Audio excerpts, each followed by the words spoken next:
Hello everyone, आज हम कबीर पर बात करेंगे। कबीर से रिलेटेड जितने भी एग्जाम में हिसाब प्रसंग व्याख्या आएंगी हम उसको डिस्कस करेंगे, उसको समझने का प्रयास करेंगे। सबसे पहले हम ये समझ लेते हैं, जो कबीर हैं वो मध्यकालीन हिंदी कवियों में से एक हैं और उनकी जन्म, पालन पोषण और माँ बाप को लेकर काफ़ी व्यक्तिगत जो विवरण है वो विवाद में रहे हैं, तो उसको हम डिस्कस ना कर उनकी जो साहित्यिक विशेषताएं हैं उस पर थोड़ा बहुत बात कर लेते हैं कि कबीर ने अपने युग और समाज को गहराई से देखा है, अनुभव किया है। वे एक महापुरुष हैं और महापुरुष थे और उन्होंने समाज की तमाम सामाजिक धार्मिक बुराइयों का बिना किसी से डरे उसका वर्णन किया है, उसको अपने साहित्य में उतारा है। ऐसा करते हुए उन्होंने राजसत्ता की भी परवाह नहीं की है, ठीक है, और ना ही वो धर्म गुरुओं के चरणों में गिरे हैं। यही वजह है कि जो कबीर की कीर्ति है, उनकी जो प्रशंसा है, प्रसिद्धि है, वो मनुष्य के इतिहास में एक खास जगह रखती है, उसको एक विशेष स्थान प्राप्त है। उसकी प्रासंगिकता है, कबीर के जो साखी हैं, उनके दोहे, उसकी प्रशंसा, उनकी प्रासंगिकता आज भी बनी हुई है। तो चलिए, जैसे कई आएंगे आपको सप्रसंग व्याख्या आप करोगे तो मोस्ट ऑफ द उसमें आप विशेष में लिखोगे कि उनकी भाषा सदुक्कड़ी है और जो शैली है वो मुक्त शैली है। ऐसे ही छंद दोहा भी हो सकता है, साखी भी हो सकती है, आप उसमें देख लेना और देख लेना कि उसमें प्रसाद, जैसे गुरु की महिमा आदि होते हैं तो उसमें प्रसाद गुण होता है, ठीक है, तो आप प्रसाद गुण लिख सकते हैं।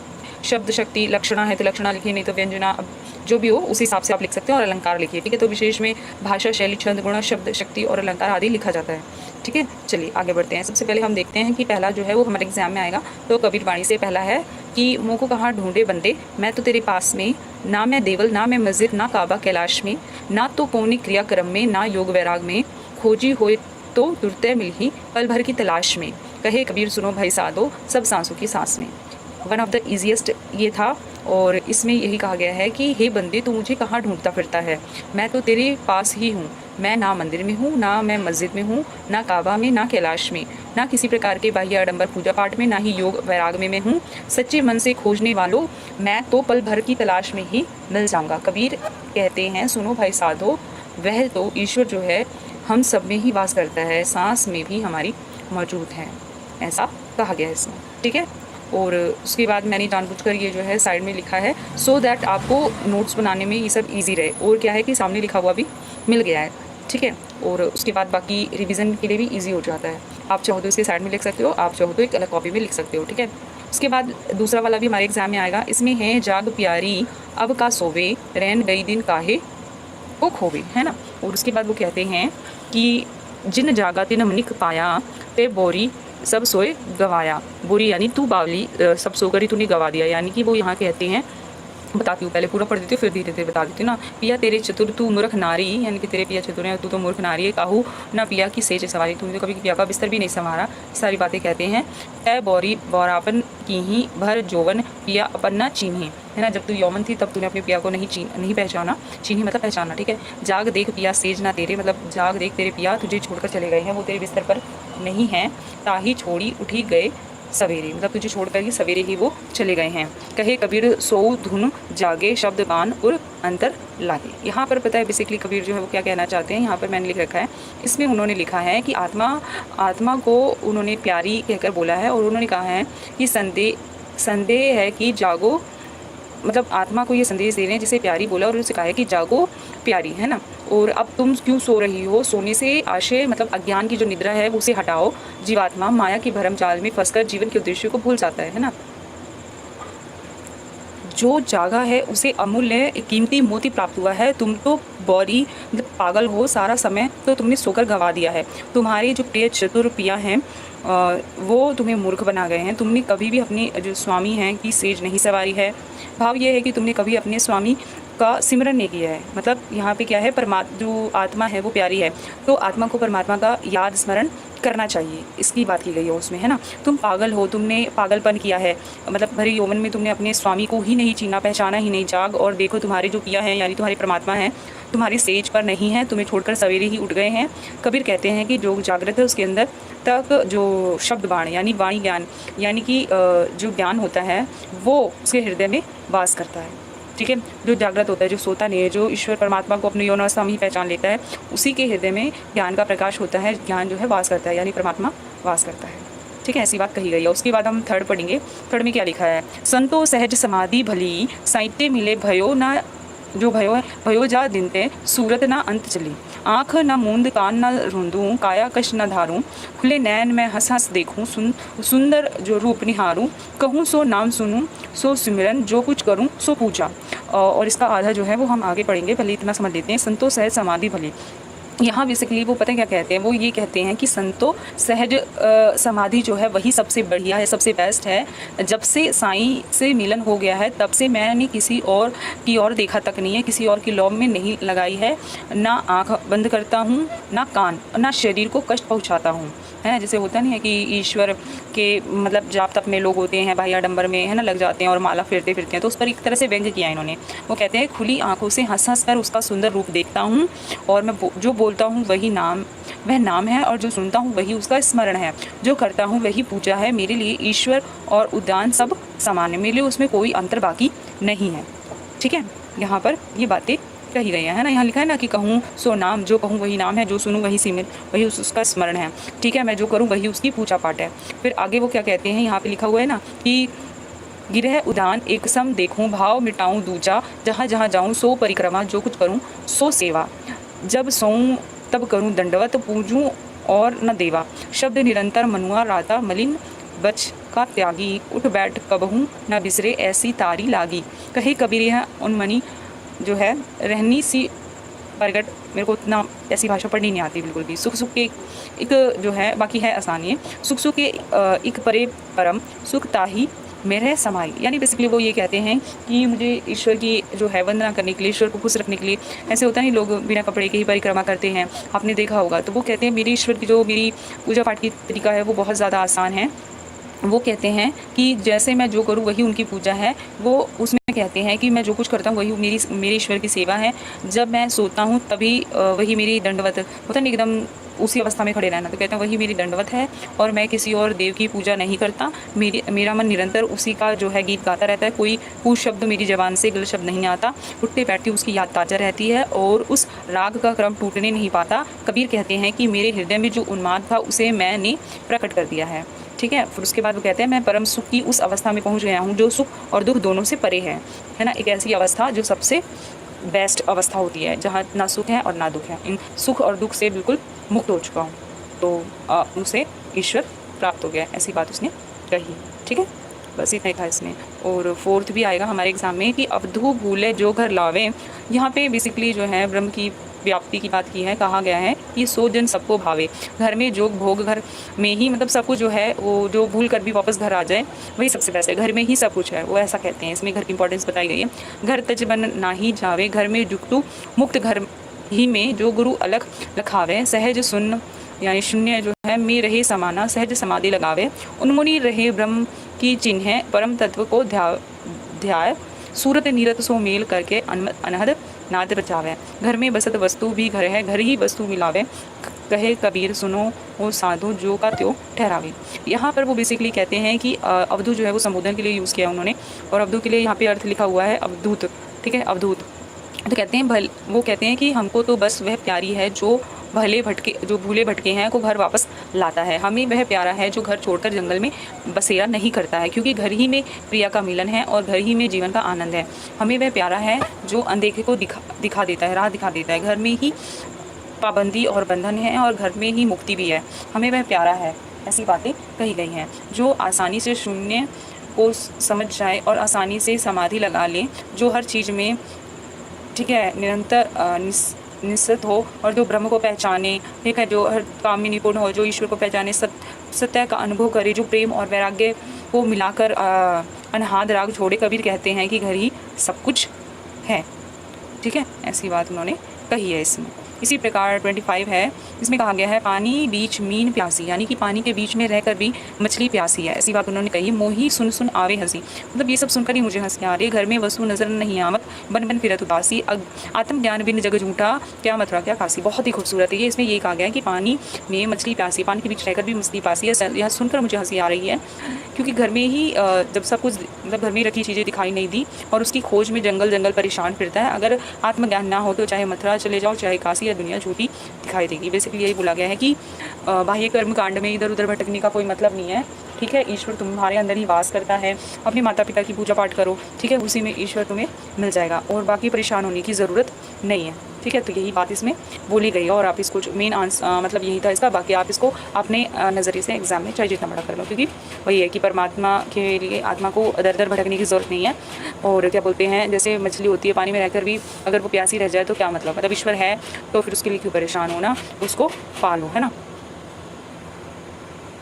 इसमें आगे 6 में कहते हैं, मन्ना रंगाए रंगाए जोगी कपरा, आसन मारी मंदिर में बैठे ब्रह्म छाटी पूजन लागे पथरा, कनवा पड़ाए जटवा बडोले, दाढ़ी बढ़ाए जोगी होय गैले बकरा, जंगल जाए जोगी दुनिया रमौले, काम जराए जोगी होय गैले हिजरा, मथवा मुंडाए जोगी कपड़ा रंगीले, गीत बाँच के होए गैले लबड़ा यानी झूठा, और कहीं कबीर सुनो भाई साधु जम दरवाजा बांधल जेबे पकड़ा। यानी बेसिकली यहाँ पे जो साधु संत हैं वो किस प्रकार की अपनी वेशभूषा रखते हैं और उसके बाद उसके पीछे की जो वास्तविकता क्या होती है उस पर व्यंग किया। उन्होंने कहा है कि जोगी के मन में प्रेम का रंग है नहीं, मतलब उसमें सच्ची भक्ति है नहीं, उसने सिर्फ कपड़े रंगवा लिए हैं, यानी उसने सिर्फ भगवा धारण कर लिया है, आसन मारकर मंदिर में बैठ गया है, ब्रह्म को छोड़कर पत्थर की पूजा कर रहा है, उसने अपने कान चिरवा कुंडल पहन लिए हैं, बाल लंबे कर लिए हैं और दाढ़ी बढ़ाकर बकरा बन गया है। जोगी जंगल में जाकर धुनी रमा रहा है और काम वासना का दमन कर रहा है और हिजड़ा हो गया है, और सिर मुंडा कर जोगी ने कपड़े जो है रंगा लिए हैं और गीता पढ़ के बड़ी बड़ी बातें बना रहा है। सुनो भाई साधु, कबीर कहते हैं कि इस तरह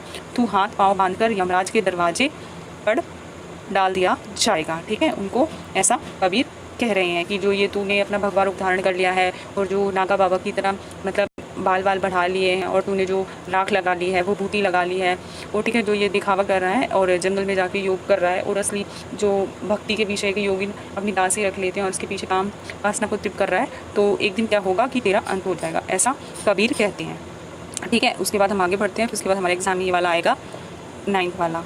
उसमें क्या लिखा है, अवधू मेरा मन मितवारा मतिवारा, उन्मुनि चढ़ गगन रस पीवे, त्रिभुवन भया उजियारा, गुण करी ज्ञान ध्यान करी महुआ, भव भाटी करी भारा, सुषमन नारी सहज समानी, पीवे पीवन हारा, दो गुण जोड़ी चिराई भाटी, छुआ महारस भारी, काम क्रोध दुई किया पलीता, छूटी गई संसारी, सुनी मंडल में मंदला बाजे, तहाँ मन नाचे, गुरु प्रसाद अमृत फल पाया, सहजी सुषमना काछे, पूरा मिल्या तबे सुख उपजय, तब ही तपनी बुझानी, कहे कबीर भव बंधन छूटे, ज्योति ही ज्योति समानी। तो इसमें बेसिकली उन्होंने क्या कहा है, कबीर बताते हैं कि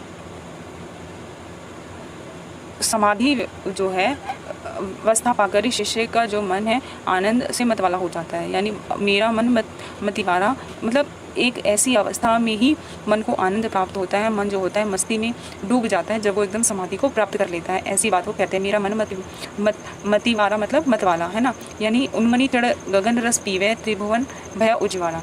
तो यहाँ पे बेसिकली क्या बोला गया है, चेतना की धारा उस पर चढ़कर अमृत पान करती है, यानी जब व्यक्ति के अंदर चेतना आ जाती है, अचेतन मन से चेतन हो जाता है, वो सब कुछ उसे प्राप्त हो जाता है, तो और जब वो अमृत को पी लेता है, अमृत रस को पी लेता है, तो वो मतवाला बन जाते हैं। वहाँ सभी जो दिशाओं में उजाला ही उजाला रहता है।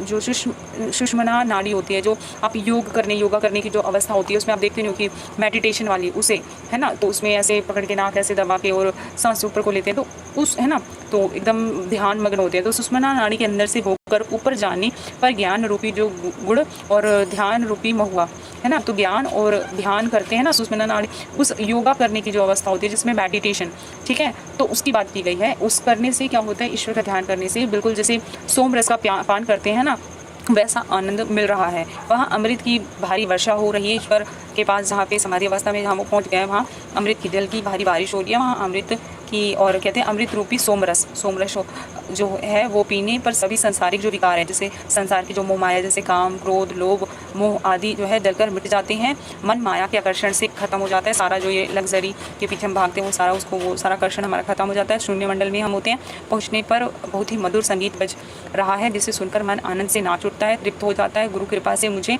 यह अमृत फल मिला है, साधना में सहज अवस्था सुषमना नाड़ी के माध्यम से जो है गुजरने पर उपलब्ध होती है, यानी मेडिटेशन करने से ईश्वर प्राप्त हुआ है। सचेत करते हैं कि पूरे समर्थ है, गुरु के मिलने पर ही जो है सुख और पूरी उपलब्धि मिलती है। बेसिकली यही बोला गया इसमें, और इससे बेस्ट आपको और ट्रांसलेशन कहीं नहीं मिलेगी।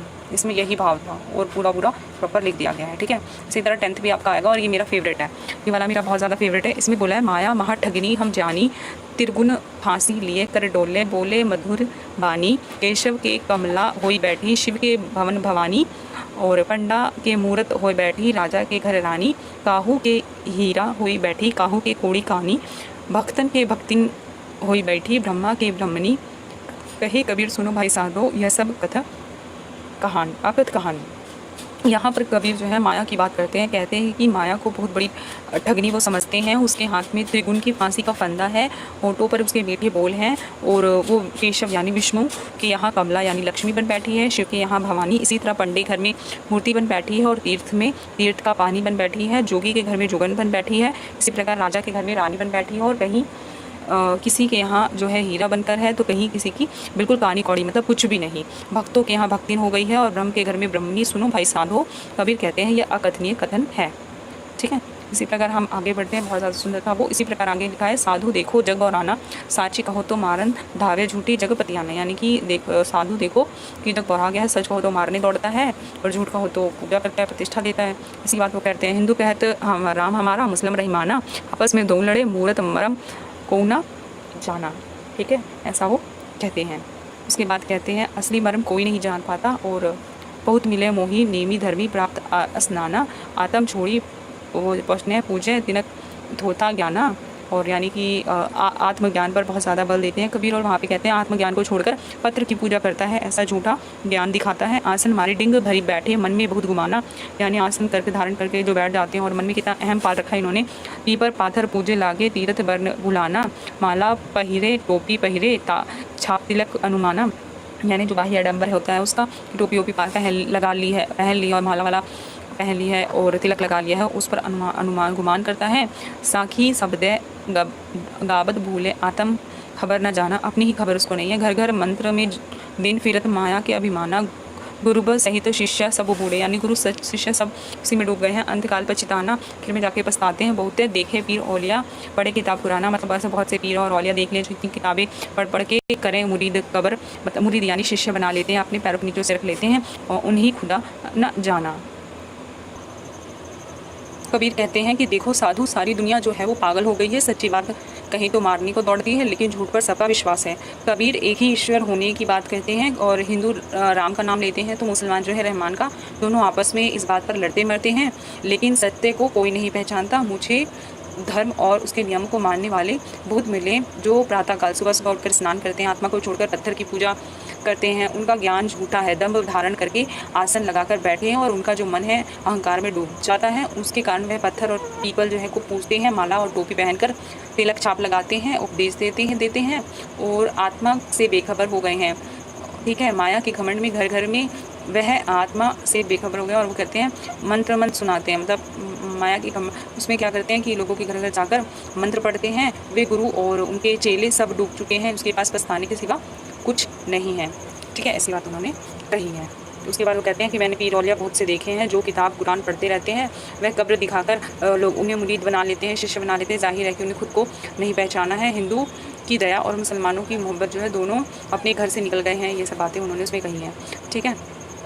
आगे 15 पे हमारे एग्जाम में आएगा, तो इसमें लिखा है, अरे इन दोहुन रा ना पाई, हिंदू अपनी करे बढ़ाई, गागर छुअन न देही। यानी बेसिकली इसमें क्या कहा गया कि ये दोनों जो हैं, हिंदू और मुसलमान दोनों ही अपनी राह से भटक गए हैं। हिंदू जो होता है वो अपने बर्तन नहीं छूने देता, अपनी से निम्न जात को, वैश्य के पाइन तर सोवे, यह देखो हिंदुआई। और वहीं पर क्या बोलते हैं, वैश्य के पैरों के तलवे छाँटता है, उसके पैर के नीचे सोता है, ये देखो, ये तो हिंदू की हिंदुआई की सच्चाई है, ठीक है। और मुसलमान के पीर औलिया मुर्गा मुर्गी खाई खाला केरी बेटी ब्याहे धरी में करे सगाई। यानी कि और मुसलमानों की मुसलमानी देखो कि पीर औलिया भी मुर्गा खाते हैं, और मौसी की ही बेटी से शादी कर लेते हैं, घर में ही शादियां कर लेते हैं, घर की ही लोगों को बेटी को ब्याह लेते हैं, ठीक है। बाहर से एक मुर्दा लाए, धोए धाए चढ़ाए, सब सखियाँ मिले जेवन बैठी घर भर करे बढ़ाई। यानी बाहर से एक जीवित प्राणी ले आते हैं, उसको धोकर बनाते हैं, पूरा परिवार खाता है, और स्त्रियाँ भी क्या बोलते हैं उसकी बढ़ाई करती हैं, उसकी स्वाद लेती हैं, ठीक है। हिंदू की हिंदुआई देखी, तुर्कन की तुर्काई, कहे कबीर सुनो भाई साधु कौन रहा है जाई। ये कहते हैं कि मैंने हिंदू की हिंदुआई भी देख ली है और मुसलमानों की मुसलमान भी देख ली है।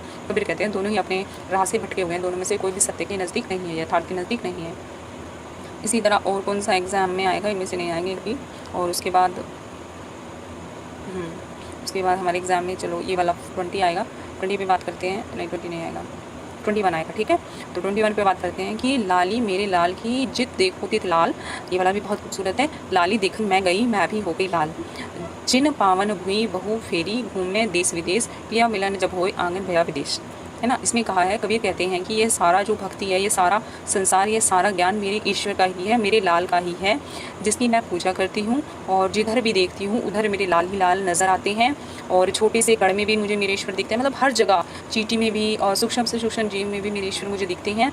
ज्ञान उस प्राण उस जीव में देखने पर मुझे लाल ही लाल का दर्शन होते हैं, नज़र आते हैं। स्वयं मुझ में भी मेरे जो प्रभु हैं वो नज़र आते हैं, मतलब मेरे ईश्वर का वास हर जगह है, कण कण में है। इसकी बात उन्होंने कही है, ठीक है।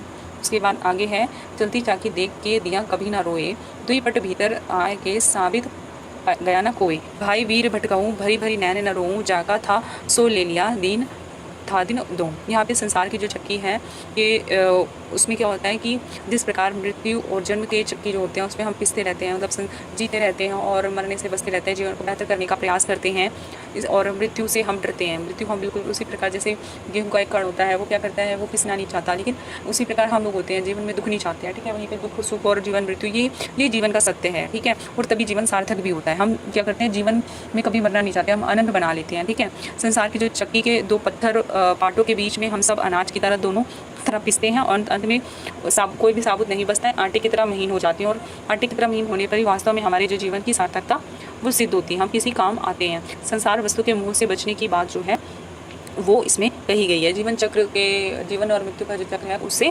स्वतंत्रता पाने की बात यहाँ पे कबीर ने की है। इसी तरह आगे वो कहते हैं, पीछे लाग जाई था लोक वेद के साथी, आगे थे सदगुरु मिल्या दीपक दिया हाथी, दीपक दिया तेल भारी बाती दे अघाट, ठीक है। उसके बाद वो कहते हैं कि पूरा किया विषाहुणा बहुरा न आवे हट, कबीर गुरु गरवा मिल्या रली गया आटे लूट, जाति पाति कुल सब मिटे नाव धरो कौन, कौन मतलब कौन, है ना। तो यहाँ पे कहते हैं जीवन को ज्ञान ही नहीं हो, जो जीव है, जीव को जीवन में ज्ञान ही नहीं होता कि उसके जीवन का उद्देश्य क्या है, उसकी मंजिल कहाँ है। उसे भटकते देख जो लोक और वेद में सत्य ढूंढ रहा है, उसके हाथ में ज्ञान रूपी दीपक जो है वो उसके गुरु पकड़ा देते हैं, जिससे वो सहज ही सत्य देखने में समर्थ हो पाते हैं। यानी यहाँ पर गुरु की महिमा की बात की गई है। इसी प्रकार 24 है, उसमें क्या कहा गया है, हेरत हेरत हे सखी रहा कबीर हेराए, बूंद समानी संबंध में सोकत हेरी जाए, हेरत हेरत हे सखी रहा कबीर हेराए, संबंध समाना बूंद में सोकत हेरत जाए। बेसिकली इसमें यही बोला गया है कि जिस प्रकार एक बूंद जो होती है, पानी की बूंद, वो भी समुद्र का अंग होती है और वो उसमें मिलते ही खो जाती है, ठीक है। उसी प्रकार जो है मनुष्य भी है, पर आत्मा जो है वो परमात्मा का ही अंश है और अंत में वो भी उसमें समा जाती है, उसमें मिल जाती है, ठीक है।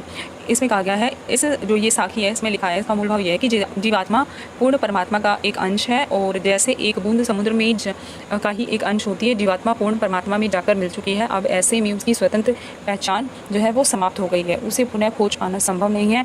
अहम के समाप्त हो जाने पर जीवात्मा पूर्ण परमात्मा का ही भाग होती है, पूरी तरह उसमें मिल जाती है, ठीक है। ये बात इसमें कही गई थी। आगे है, इसमें क्या कहा गया है, इसमें कहा गया है, लास्ट है हमारा ये, इसके बाद कोई नहीं है, ठीक है।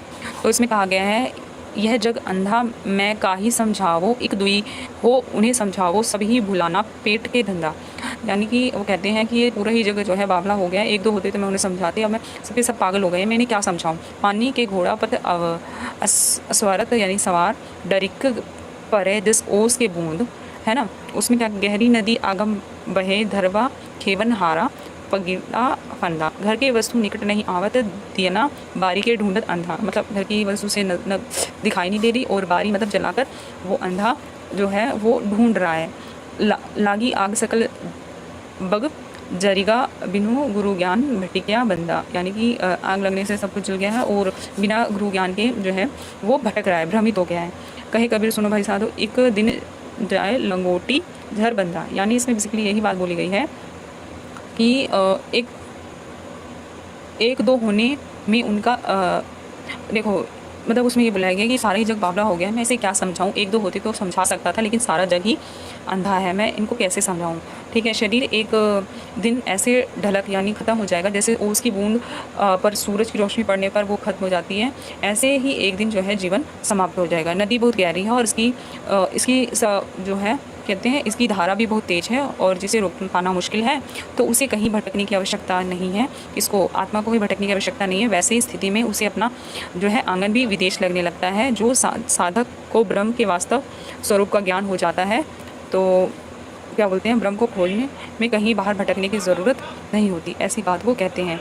उसके बाद वो कहते हैं कि वो इसका जो खेवैया है अब मुश्किल में है और माया के जाल में व्यक्ति जो है वो निकल नहीं पाता, और इस जगत के सभी जो व्यक्ति हैं उनको कैसे समझाया जाए। यह जगत माया के भ्रम जाल के कारण माया के अग्नि में जलता है और गुरु ज्ञान के अभाव में जीवात्मा जो है वो भटकती रहती है। 25 जो है मैं आपको दोबारा से पढ़ाना चाहूँगी, इसमें थोड़ी सी गलती हुई है। देखिए जो 25 है, जैसे यहाँ पे है, ठीक है, इसमें क्या लिखा है, पहले आपको लिखना है कि एक होते तो मैं उन्हें समझाता, लेकिन ये पूरा का पूरा जग ही अंधा है, मैं इन्हें कैसे समझाऊँ। शरीर एक दिन जो है वो खत्म हो जाएगा, वैसे ही जैसे सूरज की रोशनी उसकी बूंद पर पड़ती है वो खत्म हो जाती है, ऐसे एक दिन वो जीवन समाप्त हो जाएगा। फिर उसके बाद वो कहते हैं नदी की धारा जो है उसकी धारा जो है बहुत तेज है, उसे रोक पाना मुश्किल है। उसके बाद आगे वो कहते हैं कि इसका जो खेवैया है खेवैया अब मुश्किल में है, ठीक है, जो होते नहीं है नाव खेवने वाले, वो मझधार में है, अब मुश्किल में है। वो माया के जाल में व्यक्ति जो है माया के जाल में जब व्यक्ति एक बार फंस जाता है ना, तो उससे निकल पाना बहुत मुश्किल है। जैसे नदी के बीच में जब नाव फंस जाती है मझधार में, बीच में मझधार में, यह जगत के सभी जो व्यक्ति हैं वो भी बिल्कुल वैसे ही माया के जाल में फंस चुके हैं। अब मैं उन्हें इन लोगों को कैसे समझाऊं, यह जगत जो है माया के भ्रम जाल से कैसे मैं उन्हें निकालूं, अग्नि की तरह ये जला देगा तुम्हें। गुरु ज्ञान के अभाव में जो है जीवात्मा जो है वो बिल्कुल भटकती रहती है, भ्रम में पड़ती रहती है। ये बात उन्होंने बोली है। और अंत में कहते हैं कबीर सुनो भाई साहब, एक दिन जग बिना गुरु ज्ञान के जो है वो इधर उधर भ्रम में पड़ के भटकता रहता है, एक दिन देखना ये सारा संसार समाप्त हो जाएगा, ठीक है। अज्ञान के ऊपर ज्ञान के महत्व को बताया है, इनमें गुरु ज्ञान का महत्व बताया, यानी प्रसाद गुण है इसमें। तो इस प्रकार जो है कबीर को हमने कवर कर लिया है। और इस टाइम जब मैं ये वीडियो बना रही हूँ तो बहुत ज़्यादा मच्छर है, इस वजह से थोड़ा बहुत इसमें साउंड का कुछ इशू हो सकता है, प्लीज़ एडजस्ट कर लें। लेकिन पूरी कोशिश की है मैंने कि बेस्ट आपको मटेरियल प्रोवाइड करूँ। इसके साथ thank you so much. Please इसको अच्छे से करना, और ना समझ में आए तो मैंने साइड में लिख रखा है, तो